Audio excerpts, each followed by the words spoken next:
What's up, everybody, and welcome to episode 168 of Two Amazon Sellers and a Microphone, brought to you by Solozo and NetRush. And today, we're really excited.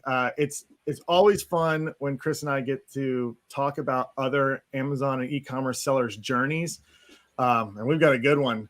How about exiting two businesses for 8 figures? That ought to do it.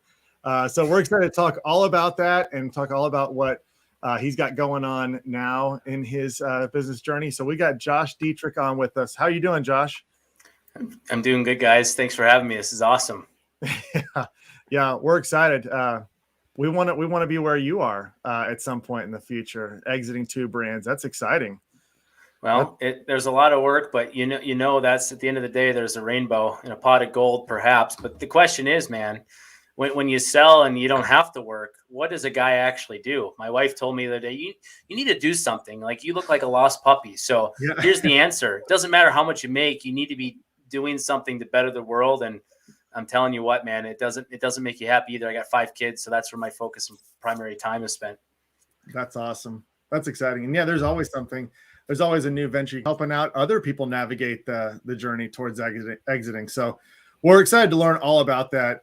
And before we jump into all that, can we start with your story? I mean, that's what we'd love to start with. We can jump into everything else in a second, but just to hear just the whole process, like, you have the floor for a while. We'd love to hear your story about how you launched these businesses and how you exited and what you're doing now. Yeah. Take it away. Yeah, it's crazy, man. I think I was hardwired with obviously ADD and a bunch of other things, but I grew up with a dad who was a solopreneur who built himself a job, but he was home every night, and he didn't make much money, but he was home every night. But then on the other extreme, I had a grandfather. He owned a trucking company, made a ton of money, but the guy literally is still working. He just turned 80, finally sold his business. He's still driving truck, right? And so my role models for entrepreneurship were pretty diverse. And so I had the itch at a young age, but it was more like, what am I going to do? And it was really a matter of when, not if, but I had to first answer what. So somebody once invested in me, and I left corporate America. I was at Best Buy to go to a small company of 10 employees, an e-com business, doing $3.5 million a year. I was employee number 10. And helped grow that over 7 years to 50 million. And along the way, I realized, holy buckets, I really love e-com. I love product development, marketing, technology, all those things inside of this. And it was really pre-private label. And so, as we moved from selling other people's brands to developing a private label, I learned, man, what I'm doing here with water filters and air filters, I can do in any product category. So let's go. And so it was a side hustle story, right? It was me making, a ton of money as a corporate job, but trying to motivate teams and trying to go fast the way I'm wired, but like all these guardrails, right? All these HR things, all, whatever a big company has, the red tape, that was what I was getting to, like burnout. And so I just was like, I got to do this. So I launched a brand called Essential Values. And the key there was, it was kind of an everyday living product that really didn't break the bank, right? So a lower cost alternative. And so I grew up in the era where Target launched Up and Up right next to Advil, right? Or Walmart, Great Value next to Advil. And that was like right at the cusp. So that was my model. My first product was a coffee descaling solution. It was, a lower cost alternative to Keurig, but they had a 14-ounce solution. I had an 8-ounce, but it was concentrated. So, I'm like, oh, this is great. It's not only lower price, but it's twice the value, and it weighs significantly less than the 14 ounces, which puts me at $1 cheaper in FBA fees, right? Like, this is genius. How do we reverse engineer this a bunch of times? And, and so a year and a half later, I replaced my income by a bunch, and it was time to really go all in. So I spent 6 years really building the brand, doubling down. We have a team of roughly 14, really an entrepreneurial organization, buy, build, grow, sell businesses. And so this is the baby that started with the product. And I figured I'm going to go out with a bang and I'm going to sell the business. And my first business sale, I've done other acquisitions on the purchase side, but never a sale. And so, started with maybe 5 or 10 grand. And sold for that one business for over 8 figures. And then the second business we sold was one that we happened to buy. We grew it and then sold it. So yeah, we had two in 1 year in 2021, and I can't wait to see the tax bill. Yeah. I wouldn't care. It'd be awesome just to be in that position. That's really interesting. Number one, we talk a lot about product research, and you just hit on two huge things. I mean, your ability to get the same value in a smaller package that weighs less, that you could, how that can save on fees. That is pretty ingenious in terms of being a differentiator in the marketplace. What year did you start that business? Was it Everyday Advantage? Is that what you said? Close, essential values, everyday advantage, same difference. Fortunately, fortunately we got trademarked, and that's pretty tough with a pretty broad term like essential values. But brand registry, all of that. So I forget, what was the question? When did you start that business? 2016 is when the first product launched, and it was probably March-ish. So we're coming up on. We just hit 5 years. Yeah. Something I think is really cool is like the product research phase, because it's all different. Everybody has their own different strategies. What was yours there? Why did you pick that product? Well, I think the product specifically was just a large brand dominating the space with no comparables, right? Back to the whole up and up versus Advil. And the previous life I was in selling water filters, we were selling our brand of water filters next to GE, next to Samsung, right? So I got really comfortable with that. And that naturally became, the model in a way, but we got better, in not having to worry about brand terms as much. We moved to more category type products like patio door latch. Like, well, how did that product idea come about? Well, as a homeowner, I went to open the door and the latch stopped working. I went on Amazon. It was $12.99 for a piece of junk metal. And that's the thing, like people are like $12.99. Why would you go into that space? Well, when you can buy something for less than $1 and sell it for $12, you can add $3, $4 in fees. You're putting $1 in the pinball machine or the slot machine and $3 in contribution margin spit out. That's what you call cash on cash return, right? And so we didn't struggle with cash. We bootstrapped it 100% to 10 million in revenue, and because we had such low cost of goods. So I would say it's a combination, Chris, of like everyday living, like doing life and seeing the problems you face, but then using tools, analyzing the data and understanding. Like I would just love walking through, a Target or an Ace Hardware or a Hardware Hank and seeing these things that are way overpriced. And like, I can do that cheaper. I can do that better. I can do that with more value. And so essential values really allowed me to do it in any category where I could follow that same thesis. Right. That's genius. That's a great idea. I mean, everybody comes into the space like, oh, I gotta find a product, and they do product research with using software. But sometimes the products are just right in front of your face. You just gotta be something different, bring a better value, and just bootstrap it like you did. That's a good way to think of it. Unsexy is sexy, man. So like liquids was a big area we're in, and liquids like complicated. You have hazmat, you have all these regulations, and so I think it's important, to really exploit the areas that are even now, like there's so many regulations that are making it harder to sell on Amazon. And, you get past those gates, the gated categories or the gated brands or whatever it is you're selling.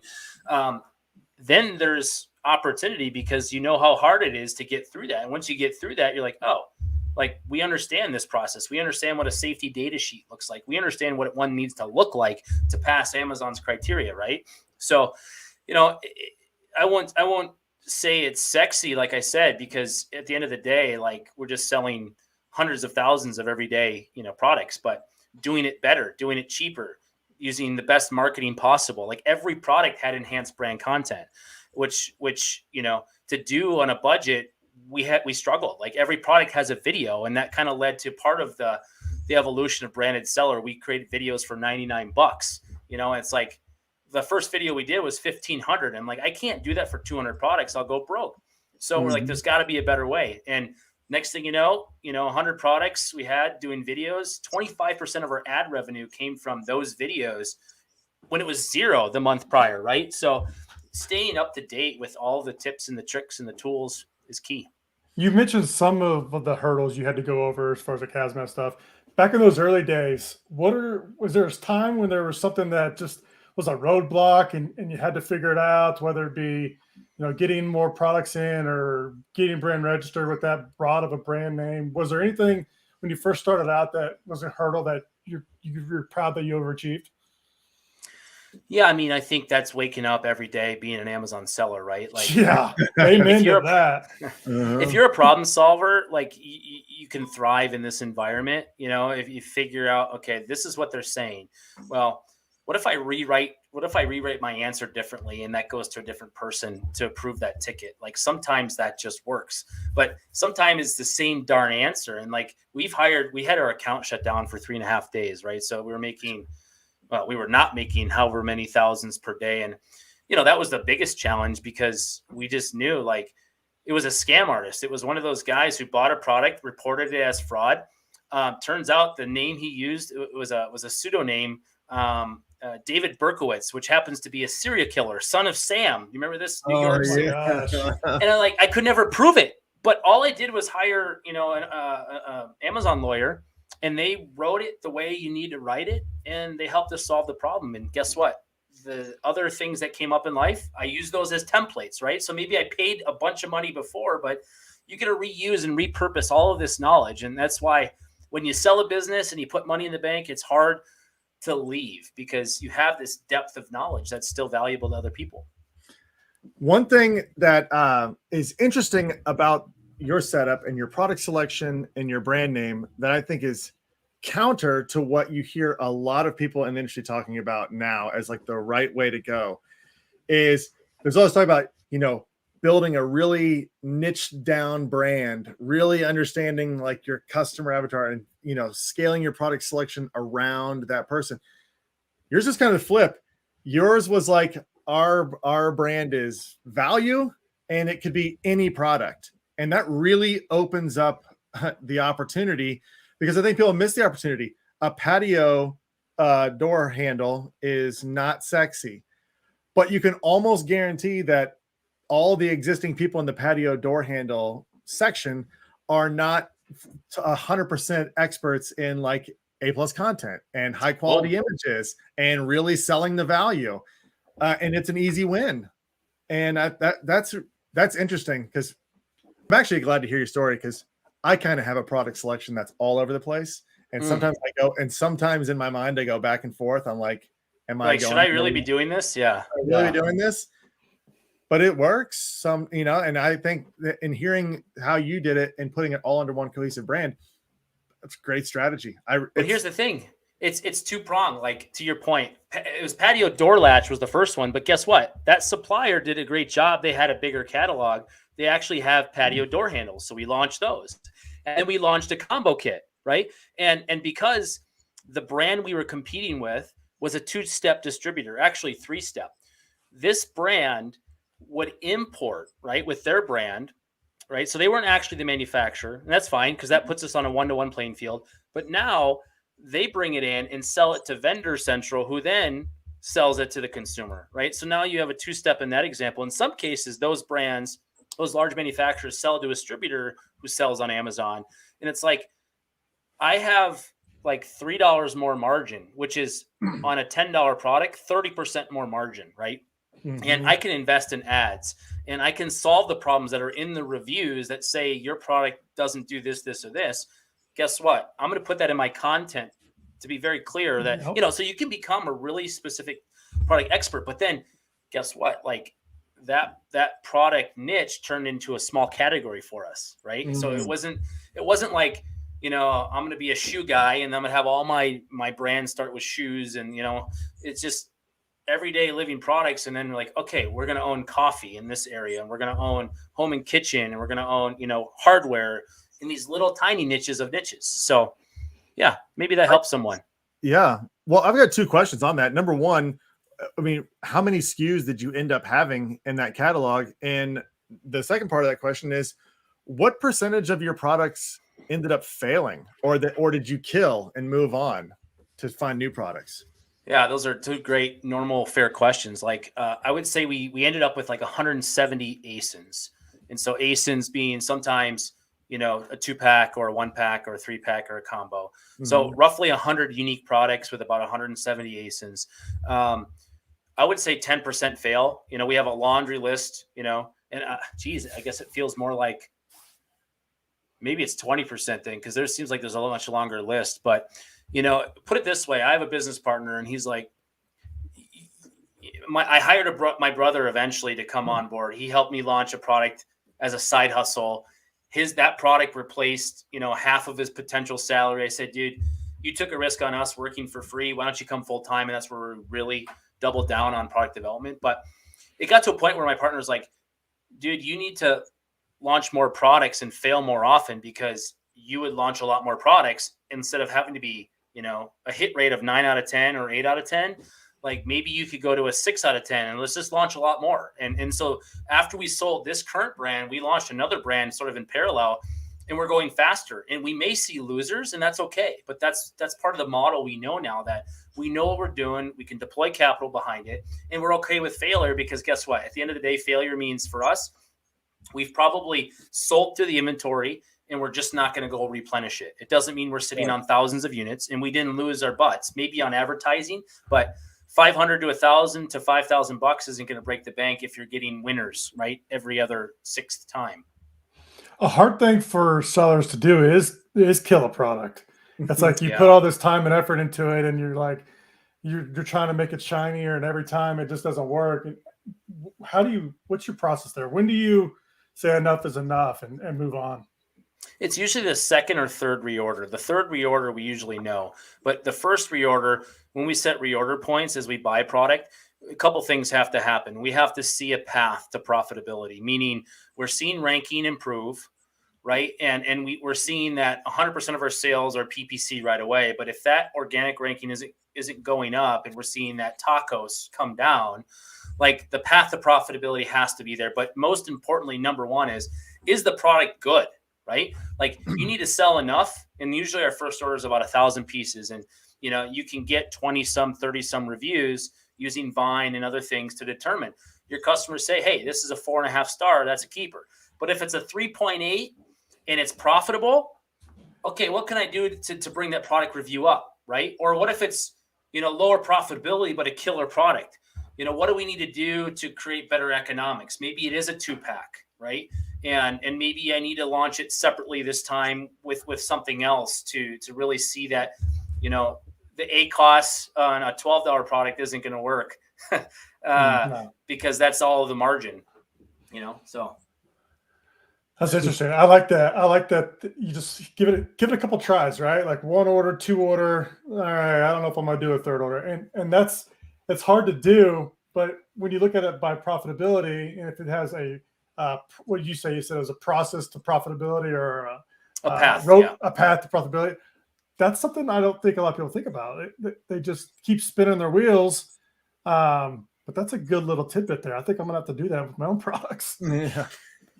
It's keeping yourself honest, and if you're just bleeding cash, it doesn't do anybody good on the hope that it comes around. But you have to have some indicators, right? And those indicators are usually a BSR. Like, okay, this thing is, and tracking competitors' BSRs, right? Like, that's one thing people forget. Like, are my sales down because a competitor is beating me, or is the market down because it's a seasonal product, or because it's not the right time to buy it? And having that index, and like, I got to a point where one product was like 4.9 stars, and I was like $8 more than the other guy, and we maintained the top of the page. And it's like, okay, well, we're not going to sell the most amount of units, but I don't want to give it away either, because I need to make money. And those are tough conversations and decisions you have to make. But you have to have a process and a plan up front. When did you entertain the idea of selling that first brand? When was it? Because back then it was just flipping product and selling. The idea of selling a brand wasn't really sexy at the time, I guess. You're right. Yeah. When did that come about? Yeah. So I'm thinking back, like, launching the brand the goal was freedom, like leaving corporate, right? And the second goal was unlimited upside, right? The ability to earn money. Well, what I realized, when you have a business, it's eating cash. And so it's not like, even though the business made X dollars, I didn't personally pay myself that, right? It stayed in the business. And so I'm like, okay, this is great. It's growing. I'm building an asset. And so that mind shift, in the beginning, we knew we were building an asset, hopefully to sell it. But fortunately, the multiples back then were only 2 to 3. And so here's what happened, man. We had another brand that we bought. We grew it, and we knew it was time to sell because we had a nice COVID bump. We decided to use a broker because it was a primarily off Amazon business. It was Shopify, B2B, and then maybe 35% was Amazon. We used a broker, and I was really underwhelmed. But a couple aggregators showed interest in that brand. I'm like, okay, well, this brand isn't a fit for aggregators, but I have this other brand, Essential Values, that I think actually might be really interesting to sell. So I went from, selling this brand with a broker to deciding to sell 2 brands. Now this one by myself. So, last year, just after Christmas, I went to town. I built a list of aggregators. I reached out to over 30 of them, connected with 23, 13 were interested. I got 6 offers. And I'm like, in this point, my partner and I were like, hey, we don't think we're going to sell, but if the numbers come back, maybe it's time. And sure enough, like, offers were getting better. And we started saying, hey, so-and-so that you missed the mark by $500,000, or your multiple could be here. And, we were starting to see these offers go up, and we're like, geez, this is beyond what we expected. Maybe it's time to sell. And so we did. We started listing it in the end of December, had a signed LOI late January, and then we closed at the end of March. And mostly because, it was a little larger business. We were multi-channel. We had a warehouse. We do kitting and assembly. It wasn't like FBA manufactured direct. So it took a little longer to validate and through the due diligence process. But ultimately, we wanted that February month to trickle in on our trailing 12, which really pushed that exit up. I think we had a $1.6 million SDE at the time. So that's good. What made you go acquire another brand? Like you mentioned, you had that brand running, but you went and bought another brand in the midst of having another business running. What drew you to that? So I sort of maybe outstepped my order of operations. As I launched my side hustle, Essential Values, we bought a business. So we bought 2 and started 1, right? So we had a business that had a warehouse and a small team while I was building my side hustle, and eventually we put that inside the building. Okay, so now we're this e-com distribution business. We have a platform. We have an inventory system. We have processes. We have a team. Our accountant made a phone call to us and said, hey, I have this client. They have this brand. It's e-commerce. It's B2B. It's Amazon. Like, they're losing a ton of money. They don't know what they're doing. Will you take a look at it? It was a hockey training product business. And we're like, well, this is in our world. So we bought it for $750,000, but it was losing $350,000. And so we put in best practices. We moved from Vendor Central to Seller Central. We beefed the content up. We grew that Amazon side. We grew the Shopify side. COVID helped a lot of training at home, right? Yeah. And so that's kind of what led to that. But we bought it for $750,000 in 2019 and sold it for $2.5 million in 21.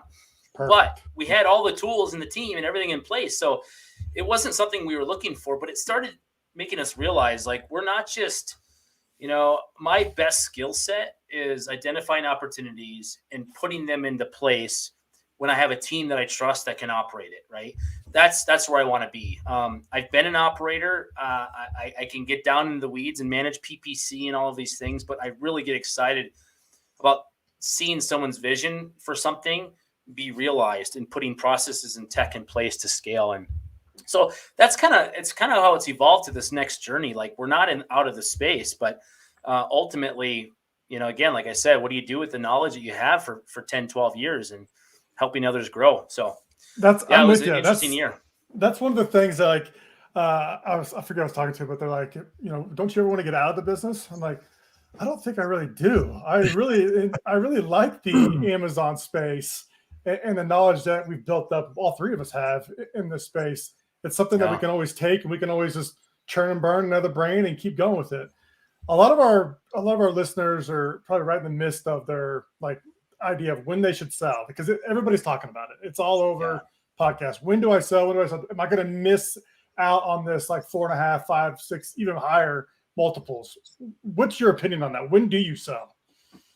Yeah, there's not a perfect answer. It's always too late, and it's always too early and whatever, but you can never time it. So don't expect to time it like anything. But I think ultimately, if you know that's in the past, that's the plan, you need to start now doing all the little things, because when you're at the 9th hour or the 11th hour and you're trying to do everything to hurry up and try to sell, you're going to miss things, right? So if you know it's 6 months or 12 months or a year from now, or you're starting to feel the urge, the books, number one, like move from cash-based accounting to accrual. Like that doesn't work. And how many sellers I've seen, they're doing 6, 7, 8, 10 million in some cases that are still on cash-based accounting. And so all the inventory they own, $1 million worth, isn't on their balance sheet, which means they've expensed it, which means it's for their profitability. And there's an aggregator over here going, this business is making a lot more money than it looks like, and so number one, like get your books in order, go from a cash-based system to accrual, make sure you're gross to netting your revenue. Like it's easy just to say, gosh, in QuickBooks, Amazon sent me, $12,000 this month or this 2-week pay period. I'm going to code that as sales. Well, that's not your sales. Your sales are 20 grand and you had 15% commission plus your FBA fees plus. My true sales are 20, my net. So things like that, trademark, brand registry, clearly, like I knew it was one prerequisite. We had to have brand registry, not only for the marketing side to take our business to the next level, but like if you can't own the brand you've created, like, it's almost like a baseline. So 2 baseline things is super simple. Get the brand registry, get the trademark, or in the opposite order, and get those books in order. And I think 9 out of 10 people will tell you, has ever sold a business, those are the key things. But the other little things you can start doing are really start harvesting. If you're 6 months out, really start harvesting and take a look back at, is my product that I launched 6 months ago, is it matured? Or do I still need to pour into it to continue to see it rank, right? And you need to be able to define and cohort these products. So what we did was, it was really important to show a buyer this. We actually took all of our products and we outlined mature, new product development, has legs or something like that, meaning it's on its way, but it's not quite there. And you could see the most mature products had the highest margin percentage. Well, why? Because they're ranking. And so if you strip those newer products out with lower margin, you can see the business is quite healthy. And so our pitch was, guys, we're growing like weeds, and I need to make sure that you're paying for us on the growth that we're going to realize over the next 2 years. And you start thinking about, all right, if I'm going to sell now, I got to find a fine line between investing in that new product and just harvesting the profit to make sure you can maximize that multiple, right? So that's a tough decision, but it's the life cycle of each product has to be understood. There's a lot of deal structures. I've heard like earnouts and like you can get paid after you close. What are some deal structures that are out there that are common?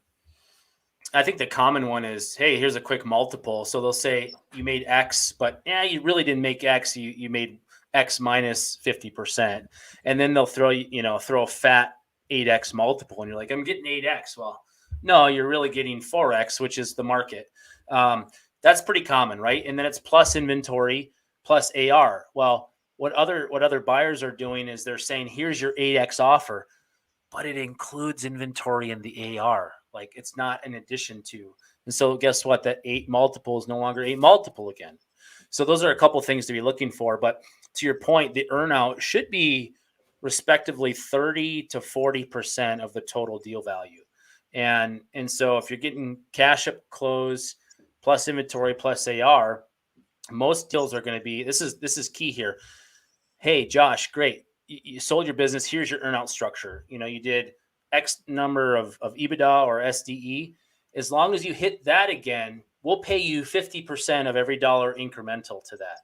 And I'm like, okay, so this business is doing 1.6 million. If we do 1.6 million again, I get 0. Oh yeah. You heard that correctly. I'm like, well, that's stupid. Like you're saying, if I get 1.631, if you guys get 1.631 because you didn't have stuff in stock out of our control, or you spent too much in advertising out of our control, you're not going to pay us. So one key thing here is to negotiate a variable earnout, right? So what we did is, instead of 50% of the incremental, 25% of all of the SDE. Okay. So in that example, if I earn 1.631, right? SDE. On the first model, I get 0. In this case, I get 25% of that number, which is still a good number. So, and you still get the upside. So the key here is maximizing your upside and minimizing your downside. And that's a structure that I think is really appealing. This is why I would get a broker, right? Like I would get somebody in my corner because I don't want to. I've seen horror stories. We're in the Facebook groups. People sell their brands and they do off an earn out, and the aggregator flushes it down the toilet, and they don't get anything back. So this is why I would have somebody in my corner here. It'd be worth it to pay the whatever percentage it is. I think that's the question, Chris. Yeah. I mean, you bring in a good point. Like having a guy in your corner, I think, is the most important. Now, the question is, are you paying for that guy in your corner, or are these friends or people that have been there and done that? And in my case, I'm not a broker, and so I'm not paid to help any brand sell. Why am I doing that? Well, because I am hoping that I can find the right brands and pair them up with the right buyers, and the buyers pay me. But here's the key. If I would have paid a broker, I would have paid probably $800,000 to a broker. And I would hope that they could negotiate the increase, right? In this case, I saved the money and I negotiated the increase in value. So why was I able to do that? I'd never done it before. Well, I'd been in the space. I've done on the buy side. And I really believe brokers from the old school model do two things. One is help you find the right buyer. Well, in this world today, you can find 100 aggregators pretty easily. You can find them. You can go out and Google them, and there they are. Okay, so that's half of the equation. The other half of the equation is what you mentioned, Chris. It's walking through that. Well, you need to have guys in your corner that's a CPA. You need to have a guy in your corner that's your attorney, right? And so the rest of that is simple addition and subtraction and multiplication and division, right? You guys are business owners, right? You know what profit looks like. You know where the levers potentially are in your business. No one can represent your brand better than you. But if you can speak to 5 or 6 or 7 nuggets in a transaction, you can do it yourself.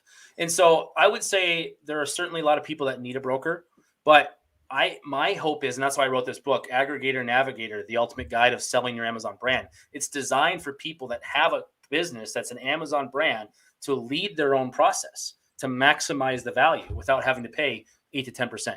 But that's not an end all be all. Like brokers are still valuable, and there's a time and a place for them. Where do you see multiples going? Obviously higher, I'm assuming, but is there a ceiling for this? It's called supply and demand, right? In my case, 6 offers created more demand, and there's only one essential values. So, I think generally speaking, if there's a lot of capital to deploy, teams are building, companies are building teams, they're burning cash that way, but they need to deploy capital to brands. And so, if you can buy a brand smart and know that there's low-hanging fruit, like you can overpay easily because this brand isn't optimized, right? So there's some of that's already happened, but I think the multiplier will normalize. Is it 4? Is it 6? Is it 7? I don't know, but ultimately, it's time. Time will tell. It's an exciting time. I mean, I love this time. I know Chris and I talk about this all the time, and you mentioned it in your story. When you're talking about starting a side hustle, that's your mindset. It's a side hustle. How can I generate some extra revenue? Let's see where this goes. Yeah. Then all of a sudden it becomes your full-time job because it took over your salary. I mean, we've been there. We know we've lived those stories. And then you're like, now it's, we can sell it is, and the whole market shifted. It was a few years ago. I mean, people would look at you completely cross-eyed if you told them that you had an e-commerce Amazon business that, I still get that. Yeah. It's like, and the valuations and stuff. And then, I mean, it exploded. I mean, that the aggregators coming into the scene now, all these people that have their side hustles that have real value, real growth. I mean, it was picked up by the marketplace, and now they're buying them. And it's a really, really exciting time to be around e-commerce for sure. It is. But I think Amazon did a good job. Like, what you're talking about, Dustin, is back when like having multiple brands was very not clear. Like, how could you have multiple brands? How could you have multiple seller accounts? You're breaking terms of service. Like, well, all of a sudden Amazon allowed for you to go in and select a drop down to navigate between the brands. So like, I had my brand and someone said, "Hey, Josh, will you take a peek at this?" They sent me an invite. I'm like, I'm logging in with the same account. Now I have a drop down. Something about multiple accounts. How is that even a concern? And then you start seeing the change. Like the terms, the exact verbiage was generally Amazon brands are not transferable. Okay. Well, guess what? I'm not selling. I'm selling the assets. That's the product. That's the brand. That's the ability to sell. And I can simply update my legal entity. Oh, okay. Well, that makes sense. It's a separate business. It's a separate bank account.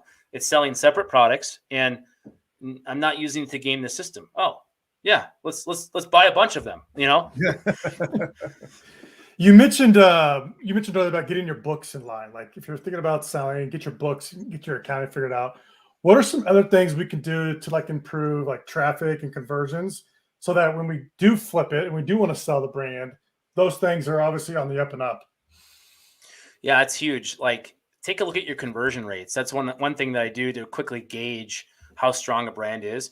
I don't know if you guys have seen this, but we had a number of products, believe it or not, that were converting at over 100%. I didn't even know that's possible. Like, okay, so 1,000 sessions and I sold 1,010 units. Like that's ridiculous. But then you have other products and you're like, this one's only converting at 12%, and you look at it and usually the distinction is, am I understanding what this product is and how it can benefit me by the imagery? Like forget all the keywords. The keywords are the fuzzy, great stuff that Amazon loves to see. And you certainly want to read about them, but like the game has changed, like enhanced brand content, lifestyle images, 3D rendered images and videos. Like these are things right now you can do. And guess what? That 1,000 traffic, 1,000 sessions in a month, right? At 12% conversion rate, you move that to 24, you just doubled sales. And 24 is still below the average, right? So boom, guess what? Now you just got a product that doubled its revenue, potentially doubled its profit, and you get a 4 or 5 times multiple on that. So every dollar is worth 5.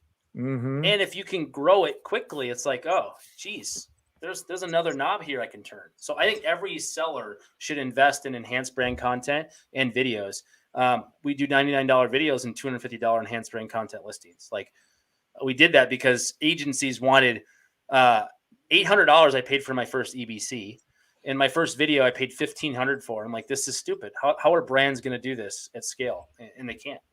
Another one we would talk about is going internationally, getting in Canada, going Europe. But that has its hurdles too, right? Like that's got a lot. It does. You got inventory over there. You got to get numbers in place.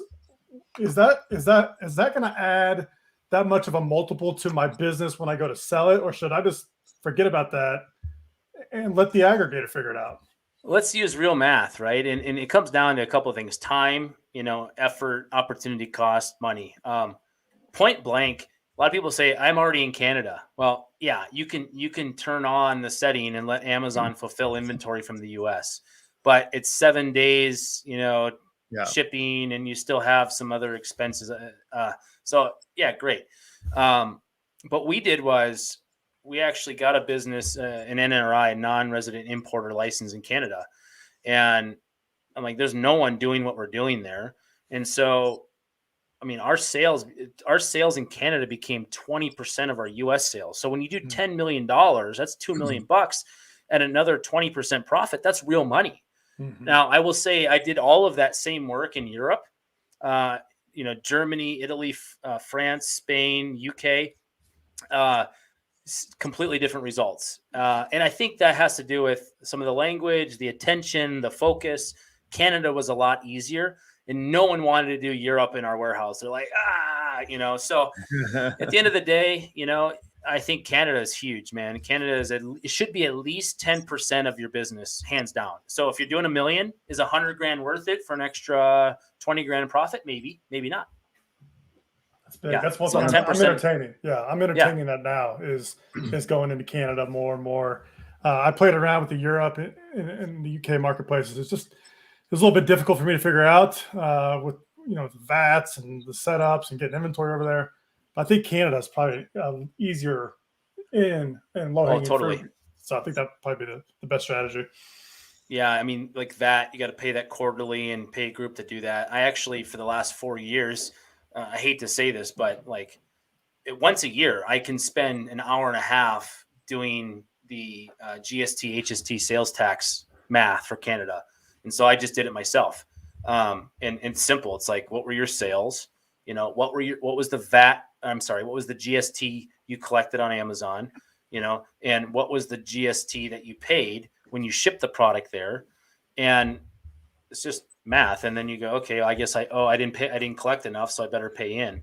In our case, we always over collected or under collected. I don't remember which way. We got money back every time, because when we sent goods in, you're paying GST on the value of the goods at retail. Well, you send more in than you've sold because you're sending them in. They haven't sold yet, right? So usually you'll get money back, but it's really not hard. Like, getting set up is the key, and then you need a good broker, right? We use FedEx Trade Networks, and they were fabulous for that. Your website, brandedseller.com. Obviously, you're helping sellers figure this out, make their brand stand out on Amazon. What is exactly the process? If a brand comes to you, says, Josh, we're thinking about selling, where do you start? What do they got to provide for you? Well, brandedseller.com/landing. You get a chance to look at and book a time with me, see my LinkedIn profile. But then I'm also giving away a free book, The Aggregator Navigator, when that comes out in January. So at a minimum, everyone should get that if you're thinking about selling, because it's really took everything that I've built in my head and put it on paper, which is fun.